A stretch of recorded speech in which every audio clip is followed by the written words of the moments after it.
హుస్నాబాద్ నియోజకవర్గంలోని సిద్దిపేట జిల్లా కోహెడ మండల సరిహద్దు ప్రాంతంలో పులి సంచారంపై రాష్ట్ర రవాణా బీసీ సంక్షేమ శాఖ మాత్యులు పొన్నం ప్రభాకర్ జిల్లా అధికారులతో అటవీ శాఖ అధికారులతో మాట్లాడారు.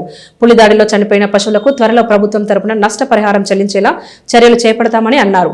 ప్రజలు, రైతులు అప్రమత్తంగా ఉండాలని సూచించారు. పార్టీ ద్వారా మీ అందరికి 200 యూనిట్ల ఫ్రీ కరెంట్ ఇస్తుందా లేదా? ఇంతకు ముందు ఒక్క దినం కూడా బిల్లు కట్టకుంటే లైన్ మెన్ వచ్చి కరెంట్ కట్ చేస్తుండే, అవునా లేదా? ఇప్పుడు అన్ని తిప్పలు పోయినాయి కదా. తర్వాత మనందరికి సన్న బియ్యం ఇస్తున్నారా లేదా? ఒక్కొక్క వ్యక్తికి 6 కిలోల బియ్యం ఇస్తున్నారు. ఒక్క ఇంట్లో 5 మంది ఉంటే 30 కిలోల బియ్యం వస్తుందా లేదా? ఎంత? 1 కిలో బియ్యం ఎంత ఉందమ్మా ఇప్పుడు? 50-60 రూపాయలు ఉన్నది. అదే 1800 రూపాయలు. అంటే కాంగ్రెస్ ప్రభుత్వం వచ్చిన తర్వాత మహిళలకు అందరికీ కూడా మీ సంచిలో 2500 రూపాయలు ఇవ్వడం జరిగింది. మీ అందరికి తెలుసు, వైఎస్ఆర్ ఉన్నప్పుడు మనందరికీ గ్రూప్లలో పావుల వడ్డీ వచ్చాయి, అవునా కదా? ఇక్కడ ఉన్నారా అమ్మా గ్రూప్లలో? ఎవరన్నా ఉన్నారా? చేతులు ఎత్తండి. మీ అందరికీ కూడా మొన్న మిత్తి లేని రుణాలు ఇచ్చారు, అవునా కదా? ఒక్కొక్క మహిళలకు 10,000 రూపాయలు వచ్చిందా? ఏమా వచ్చిందా? అరే గ్రూప్ లో ఉన్న వాళ్ళకమ్మా, నేనే అందరికీ కూడా ధనికులు ఎట్లా చేయాలని చెప్పి కమిషన్లు దోచుకోనికే. మీకు తెలుసు, ఒక కాంట్రాక్టర్ ఉన్నాడు మెగా కృష్ణారెడ్డి అని, మీల్ అని. ఆయన మొదలు చిన్న కాంట్రాక్టర్ ఉండే, ఇప్పుడు ఆయన ప్రపంచంలోనే పెద్ద ధనికుడు అయినాడు. ఎట్లయినాడు? కేసీఆర్ వలన ప్రాజెక్టులు ఇవ్వడము, కమిషన్లు దోచుకోవడం. ఆయన వాటా ఆయనకు, ఈయన వాటా ఈయనకు. సో మీరు మన ప్రజల సొమ్ము ఏదైతున్నదో ఈయన దోచుకొని పార్టీని, కుటుంబానికి ఆస్తులు పెంచుకోవడం జరిగింది. మీరు చూస్తున్నారు, మొన్న అసెంబ్లీ ఎలక్షన్లో ప్రజలు, తెలంగాణ ప్రజలు ఒక మంచి గుణపాఠం నేర్పించారు. మళ్ళా పార్లమెంట్ ఎలక్షన్లో కూడా వారికి ఒక సరైన చెంపదెబ్బ కొట్టడం జరిగింది. 2 బై ఎలక్షన్లో ఓడిపోయినారు.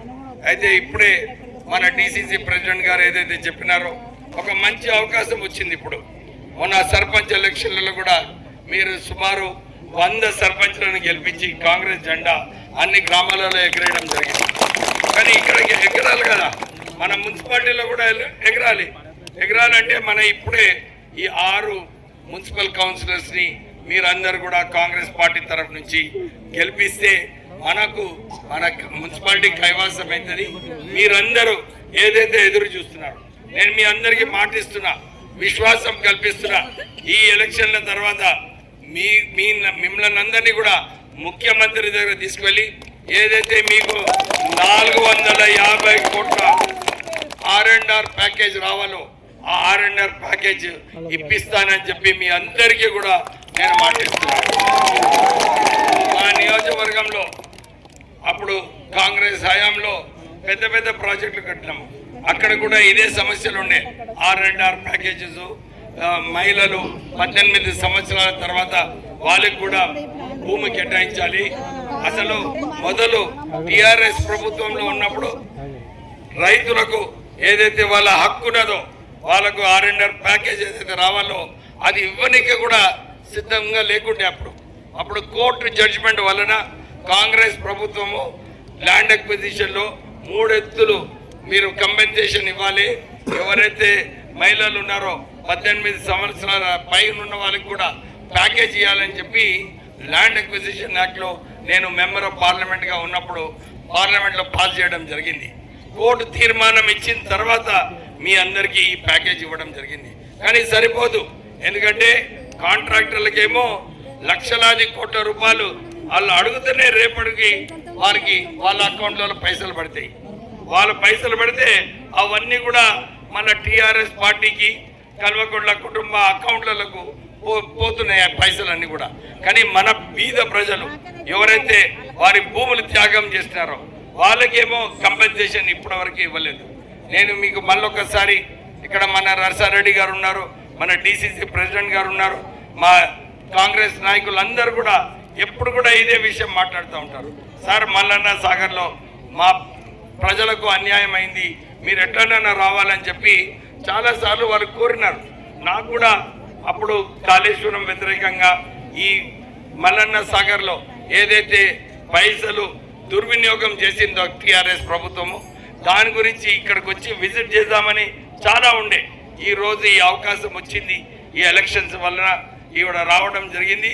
మీ అందరికీ కూడా భరోసా ఇస్తున్నాను, మనకు ఈ ఎలక్షన్స్ తర్వాత నాకు మీరు అందరు ఓటేస్తారు కదా, మాకు మేము ఇంత పని చేసినప్పుడు ఏ గుర్తమ్మా మీ ఓటు. మీ నిజంగా అన్యాయం జరగడం జరిగింది. మీరు అప్పుడు కూడా కొట్లాడినరు, మా భూములు ఎందుకు తీసుకుంటున్నారు, ఇంత విలువైన భూములకు మీరు కేవలం 6 లక్షలు ఇస్తున్నారు అని చెప్పి మీరు చాలా ఆ రోజులలో కొట్లాడడం జరిగింది. నేను కూడా ఒక న్యూస్ ఛానల్ నడిపిస్తా, V6 న్యూస్. అప్పుడు మీరు అందరు చూసిన దాంట్లో మీకు ఇంత అన్యాయం అయిందని చెప్పి మేము రోజు మల్లన్న సాగర్లో ఇది కేవలము ఒక కమిషన్లు దోచుకోనికే ఈ ప్రాజెక్ట్ అని చెప్పి ఆ రోజులలో మేము చూపించడం జరిగింది. మీరందరూ కూడా గమనించాలి, ఇప్పుడు కాళేశ్వరం ప్రాజెక్టు స్వాహా అయ్యింది, అక్కడ ఒక్క టీఎంసీ నీళ్ళు కూడా పంపింగ్ కావటం లేదు. కానీ ఇక్కడ ఈ మల్లన్న సాగర్లో అసలు నిజంగా చెప్పాలంటే ఈ మల్లన్న సాగర్కి 10-12 టీఎంసీల బ్యారేజ్ ఉంటే సరిపోతుంది. కానీ మీకు తెలుసు కేసీఆర్, హరీష్ రావు, కేటీఆర్ వీళ్ళందరూ కూడా ఎట్లా ప్రజా పైసల్ని దోచుకోవాలని చెప్పి ఈ పెద్ద పెద్ద ప్రాజెక్టులు కట్టి ఈ కమిషన్ల కోసము దీన్ని 50 టన్నుల బ్యారేజ్ కట్టడం జరిగింది. అంటే 12 టీఎంసీ బ్యారేజ్ బదులు 3-4 ఎత్తుల బ్యారేజ్ కట్టి ఈ ప్రాజెక్ట్ కాస్ట్ని పెంచి కమిషన్లు దోసుకోవడం జరిగింది. మీ అందరికీ తెలుసు, టీఆర్ఎస్ టైంలో ఎవరికన్నా పైసలు ఉండేనా వాళ్ళకు లేకుంటే అందరు ఉద్యమం మనమే చేస్తుండే. ఈరోజు టీఆర్ఎస్ పార్టీలో 1000 కోట్ల ఫిక్స్డ్ డిపాజిట్స్ ఉన్నాయి. ఎన్ని కోట్లు అమ్మాయి వినపడుతుంది? 1000 కోట్లు. ఆ 1000 కోట్లు ఎవరి? మన ప్రజల పైసలు వాళ్ళు డిపాజిట్ చేసుకుంటారు. అంతేగాక కుటుంబ సభ్యులు ఈ రోజు మీరు చూస్తున్నారు, కేసీఆర్, కేటీఆర్, కవిత, హరీష్ రావు ఇన్ని విమర్శలు వస్తున్నాయి. వాళ్ళ గొడవ ఏంది? రాజకీయం గొడవ కాదు, ఆస్తుల గొడవ.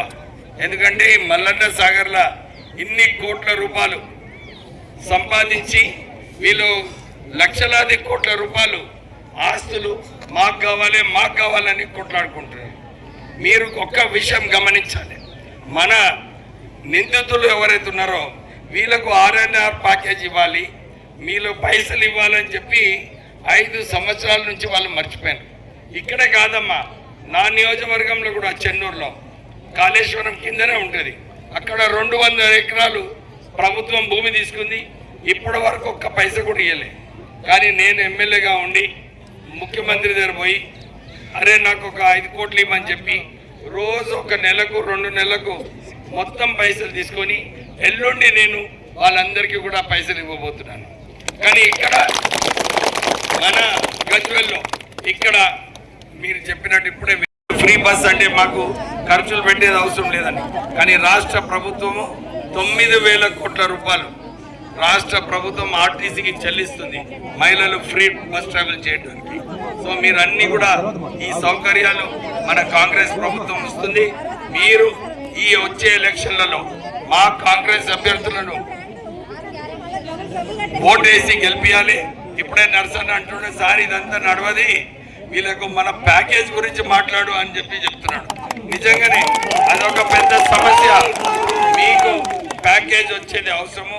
నేను క్యాబినెట్లో మంత్రిగా హోదాలో ఉన్నా, నేను మీ విషయము మళ్ళొక్కసారి ముఖ్యమంత్రితోని క్యాబినెట్లో మాట్లాడి మీ అందరు కూడా సీనియర్ లీడర్స్ని ఇక్కడ మిమ్మల్ని అందరినీ కూడా ముఖ్యమంత్రి దగ్గర తీసుకెళ్ళి మీకు 450 కోట్ల రూపాయలు ఇప్పించే బాధని చెప్పి మళ్ళొక్కసారి మీ అందరికీ భరోసా ఇప్పిస్తూ.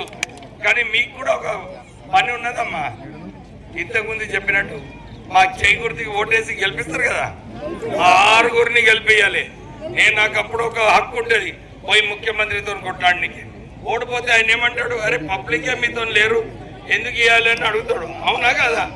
సో మీరు కూడా మీ బాధ్యతగా మా కాంగ్రెస్ అభ్యర్థులను గెలిపించండి, మీకు ఆదుకుంటాము. మన ఈ గజ్వేల్ మున్సిపాలిటీకి కూడా మొన్న నగర అభివృద్ధిలో 15 కోట్ల రూపాయలు 18 కోట్ల రూపాయలు వచ్చినాయి. ఏ మున్సిపాలిటీ నా దగ్గర రాలేదు, నాకు 15 వచ్చినాయి. కానీ గజ్వేల్ స్పెషల్ మీకు 18 కోట్ల రూపాయలు వచ్చింది. మళ్ళీ ఒక్క మున్సిపాలిటీ వస్తే ఇంకొక 15 కోట్ల రూపాయలు మీకు శాంక్షన్ చేపిస్తా అని చెప్పి మీ అందరికీ చెప్తూ మళ్ళొక్కసారి కాంగ్రెస్ అభ్యర్థులను గెలిపించాలని చెప్పి కోరుతూ ముగిస్తున్నా.